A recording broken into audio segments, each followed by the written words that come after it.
Today's a new day to start again. Take each moment one by one and do the best you can. Yesterday doesn't matter, it only serves as a ladder. Tomorrow isn't guaranteed, so make your plans accordingly. Today is a new day to start again. Take each moment one by one and do the best you can. Grand Rising, today is a new day to start again. It is 2/10/2025. Well, I decided to not do a video yesterday. I woke up and I wasn't feeling great. It's been weird recently.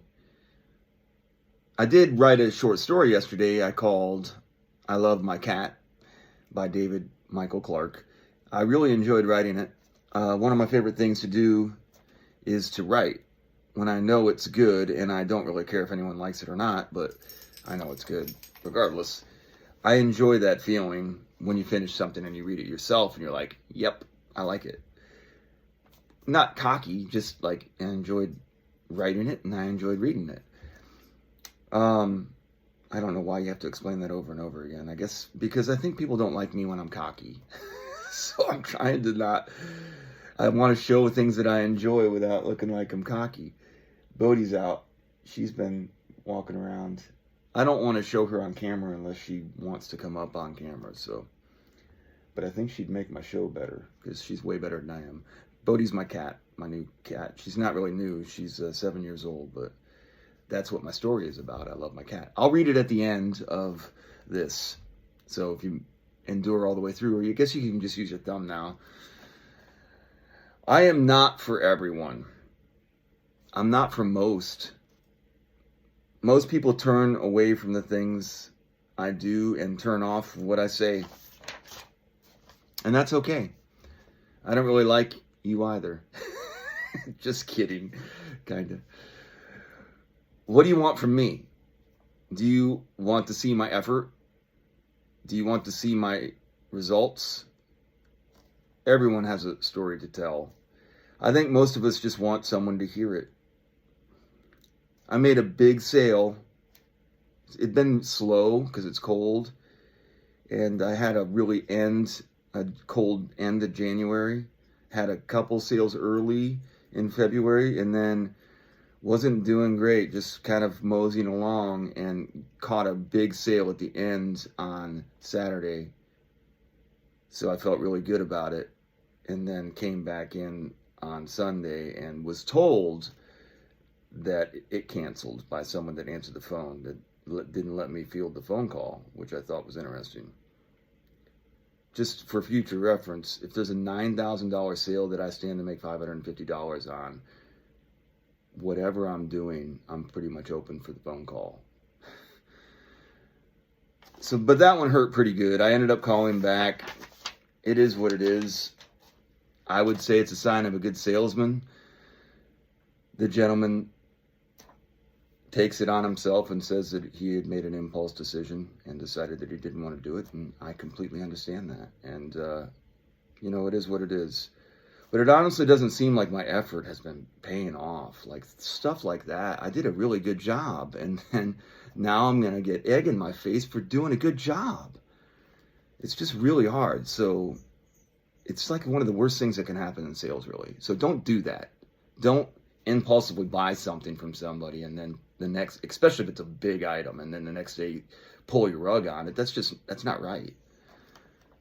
But I know it happens, and I don't want to, at the same time, reality is sometimes you do things it's fine, but it just sucks. You're just like, why? Why did that happen? And the whole reasoning of why it happened in the first place, of why I even was with that customer in the first place, was happenstance. So it actually feels like I'm being reprimanded for just trying to be me and do a good job. Actually, at the highest level. I was at the highest level of my peak. That's why I made the sale. And then I'm going to get pounded in the nose for it. It sucks. That's what sucks about sales. And I lose $540. I don't doubt, not that I didn't really get it, because, the other thing is sometimes I think people think that I'm lazy, because when you're in sales, a lot of times you do get to sit around a lot. I'm just going to tell you that If you go through a sales day on the sales floor and you take like 10, 12 customers and you sell maybe one little thing or nothing, it's tough. That's like going on a dating show and every time that buzzer's hit and you're kicked, you don't even really get, I'm just looking, get away from me. My favorite thing to do is you're just trying your best. Customers are numbers, statistics. What it comes down to is margins, closing percentage, average ticket, average betting, average finance.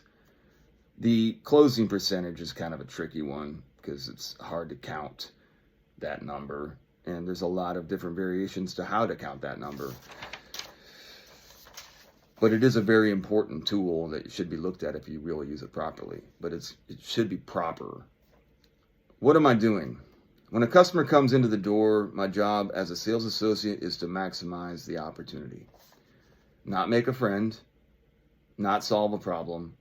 I am measured success, pay, praise. Everything is involved by how many dollars my guest spends. That is the only income I receive as part of my job. That's the reality. So when a customer glares at me saying, I just want to look, and my boss asks what I could have done different, I try and explain, well, that a customer is in the store and doesn't buy, I am actually losing money. So the person that's losing in all of this right now is me. And then I'm supposed to fix it. What's wrong? Are you scared of money? That's one question I would get a lot, because it does seem sometimes I'm scared of money in my life. So I have to go into work on my day off tomorrow because I don't feel comfortable with we'll just say that I need to handle my own income. So I can't work the floor, but I do need to take care of some things. So I have to go in and do some things. I don't like that. I have a responsibility to my own income. So trying to do that in a way that's positive and, relaxed is fine. I don't mind working my day off. I'm taking off early. These are the best hours I've ever worked in my life. So I don't really have an issue with any of it. It's just a matter of, and I don't mind not getting paid for it. I understand the contract.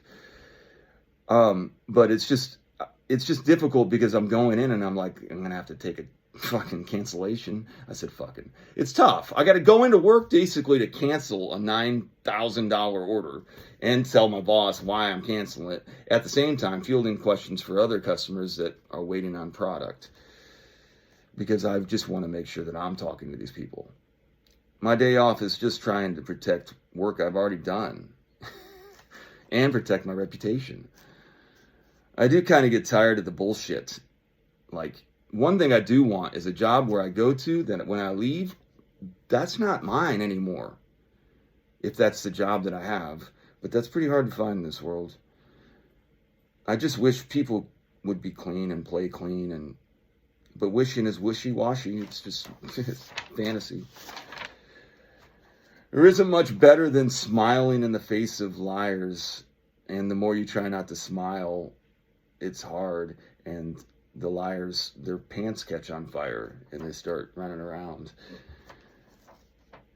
And it's hard not to smile, but you shouldn't take you should just take amusement in the moments that you're supposed to. Cry when you're supposed to cry, smile when you're supposed to smile, laugh when you're supposed to laugh, but be careful and don't overindulge in any of it, because that takes you off of your game. It feels weird though. Trump is everywhere. He's everywhere. And he does not, to me, look 78 years old. Like, when the other guy came into office, are we allowed to say his name? Biden? When he came into office, I thought there's a good chance it wasn't even him. He definitely looked very old. And it was, this is a different dude now. This is Trump. And looks younger than he did when he came in the office the first time. So what are we, like 8 days in? Orange man is back. I don't know what to make of it, but it is what it is. I'm remaining quietly optimistic that that the way is always, regardless of Trump, the Dow is great. Do great. Be great. Be grateful.